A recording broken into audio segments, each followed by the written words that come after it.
వైఎస్ఆర్ జిల్లా ఒంటిమిట్ట మండలంలో విద్యార్థుల తల్లిదండ్రులు ఆందోళనకు దిగారు. చిన్నకొత్తపల్లి యూపీ స్కూల్కి తాళాలు వేసి నిరసన తెలిపారు.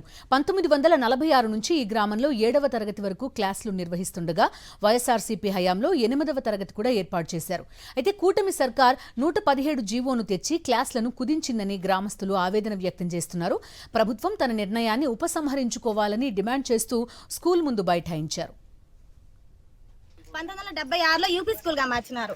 అప్పటి నుంచి స్కూల్ బాగానే రన్ అవుతుందండి. ఇప్పుడు ఏం జరిగిందంటే గత 3 సంవత్సరాల కింద కూడా 8వ తరగతి కూడా యాడ్ చేసినారు. ఈ ప్రభుత్వానికి వచ్చేసరికి ఏం జరిగిందో మాకైతే తెలియదు. మా school 6th class 7th class 8th class తీసేసినారు. మా పిల్లలు అక్కడ ఒంటిమిట్టకి వెళ్ళమంటున్నారు సార్.